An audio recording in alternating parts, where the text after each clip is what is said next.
Welcome. I'm Beth Martinez, Deputy Superintendent in Fort Bend ISD.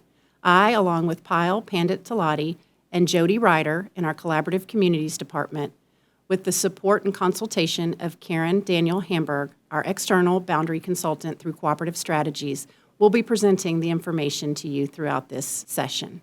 Thank you for engaging in our presentation to learn about the proposed original recommendations for establishing the attendance community for the opening of Almeda Crawford High School, our 12th high school in Fort Bend ISD. The purpose of this overview and public input is to share information with our community regarding proposed boundary changes and adjustments for the opening of Crawford High School. This presentation will include information on who is involved in creating recommendations and how they are developed, the district's 8-step attendance community process as defined in Board Policy FC Local, to continue to keep the public informed of each step. An overview of the 8 decision principles, also defined in Policy FC Local. In-depth information on the proposed recommendation, including campus utilization numbers and boundary maps. A preliminary report, and last but not least, an opportunity for public input via an online and engaging platform. Our primary and collective goal in developing original recommendations with our external and internal stakeholders is to serve with a student-centered approach and a district-wide lens. Developing original recommendations is certainly not an easy nor quick process. It requires utilization of a comprehensive approach and strategy, engaging multiple stakeholders to come up with a final recommendation for boundary adjustments and establishing new attendance communities. We plan to recommend the final boundaries to the board in February. Our stakeholders include Population and Survey Analyst, or PASA, our district demographer who conducts in-depth studies, for example, new housing, growth, live births, etc., that ultimately yield enrollment projections for the next decade. Cooperative Strategies, district boundary planner who has expertise in educational facility and program planning and utilizes the PASA 10-year projections to make original recommendations. Our district departments, Collaborative Communities leads district departments in working in collaboration with the external consultants, PASA and Collaborative Strategies, to review, assess, and finalize the original recommendations.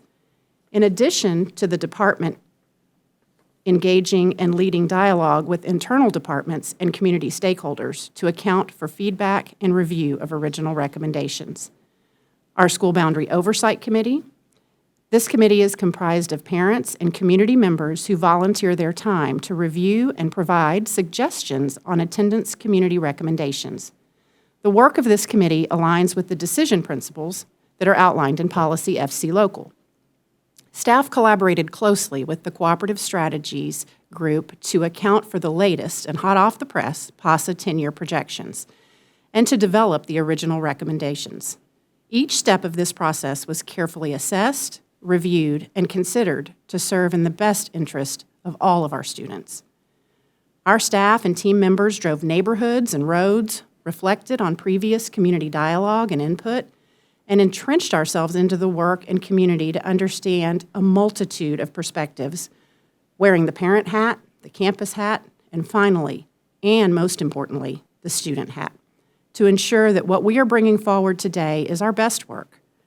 As I mentioned before, this is certainly not an easy task, and rather than create a boundary line, our aim is to implement attendance communities in a traditional feeder pattern concept with the least amount of disruption to people and programs. When you account for the student-centered focus, the vision becomes clearer.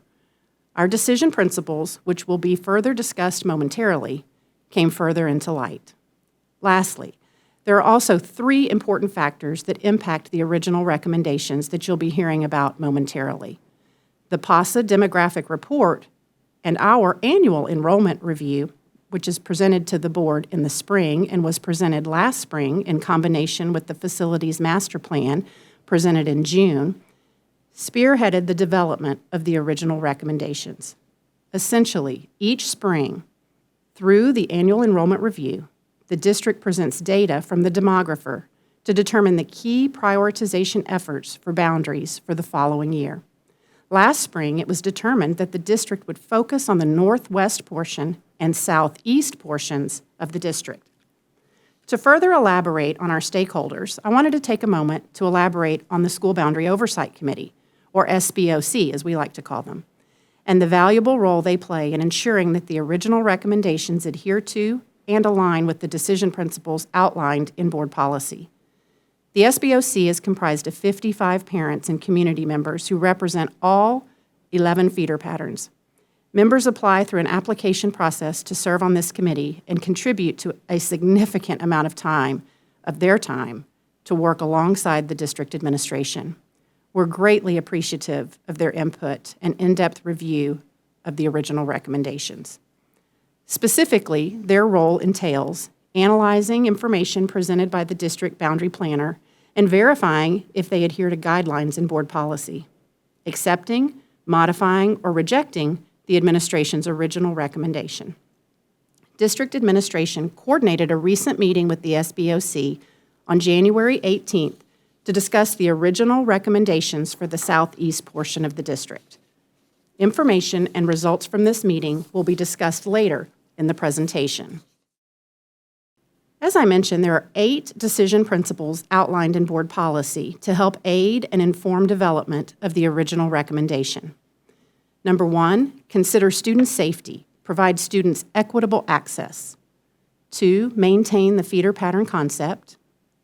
Thirdly, assign entire neighborhoods to the same school by utilizing natural and man-made boundaries where practical, incorporating safe walking distances, and supporting the neighborhood school concept. It's important to note master plan communities are not considered neighborhoods in this process. Next, balance utilization among campuses while considering future growth. Consider balancing the efficient use of existing facilities and equity of academic programs that minimize reliance on portable classrooms. Consider the unique needs of student populations based on current or future programming. Consider boundaries that shall withstand time and minimize student moves to the greatest extent possible. And finally, consider financial impact that lessens future capital and operational costs. Please make note that these decision principles will be discussed further in depth during the later part of this presentation. You've heard a lot now on Policy FC Local. This comprehensive policy also provides an 8-step change process that the district must undergo as it relates to developing, presenting, and approving an original recommendation. You'll also be able to see the role and involvement from each stakeholder group through the swim lanes shown on this slide. Additionally, dates are presented to ensure that we keep on track and allow for sufficient time to plan. We are currently at number 5 in our 8-step process, with the preliminary aim to present the final recommendations to the Board of Trustees in February. I'd now like to introduce Karen Daniel Hamburg, our Cooperative Strategies Consultant. Thank you. The primary goals for this process were to address the overutilization of Ridge Point High School, address the overutilization at Hightower High School, and establish a new attendance community for Crawford High School with the least amount of disruption for students and programs. The original recommendations include establishing an attendance community for Crawford High School, which will open with 9th and 10th grade. Both Ferguson and Heritage Rose Elementary Schools will feed 100% to Thornton Middle School and Crawford High School. Next, updating the Thornton Middle School attendance community.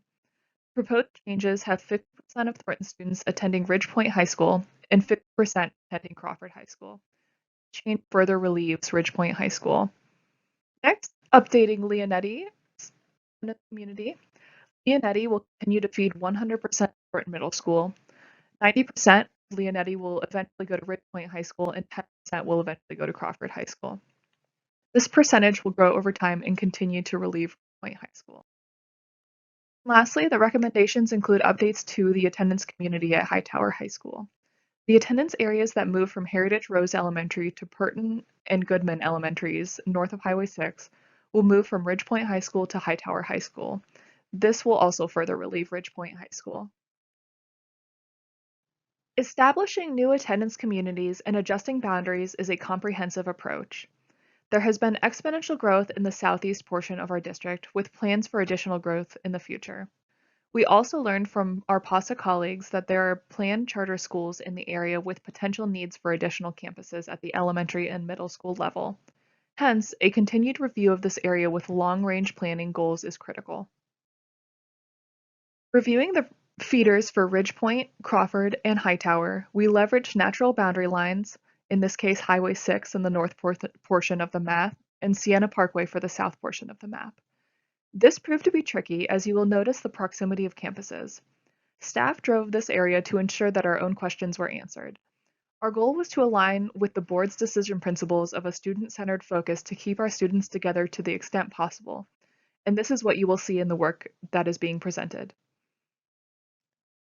The recommendation is for the Crawford High School boundary to take on the southeastern portion of the current Ridge Point boundary. In order to not have an island boundary, it is recommended that the area north of Highway 6 that currently falls within the Ridge Point boundary move to Hightower High School. Neighborhoods involved in the Ridgepoint to Hightower move include Charleston Heights, Stewart Heights, Tellevue Terrace, Marble Estates, and Ridgeview Estates.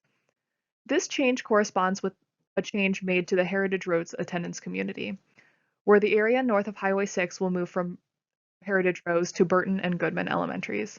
Please review the Southeast Elementary's presentation for more information on the change. Neighborhoods that are recommended to be a part of the Crawford High School attendance community are Arcola Farms, Arcola Heights, Glendale Lakes, Gulfview Acres, Huntington Place, New Point Estates, One Oak Chase, Pinedale Manor, Plantation Lakes, Sienna Point, and Southern Colony. Overall proposed attendance communities for Ridgepoint, Crawford, and Hightower. This is the current Southeast High School feeders, which we are proposing adjustments for. When reviewing the percentages, please note that they feed directly up. As an example, Rosa Parks Elementary attends Lake Olympia Middle School, which is made up of Rosa Parks, Goodman, and Burton Elementaries, and 65% of Palmer Elementary. The Lake Olympia cohort then feeds 90% to Hightower. The remaining 10% of Lake Olympia attends Elkins High School. The highlighted campuses are the campuses that have just been presented for proposed adjustments and/or moves.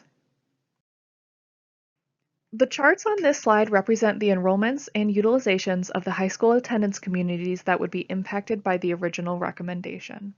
The top chart represents the enrollments and utilizations based on the current boundaries, and the bottom chart represents this information based on the proposed changes.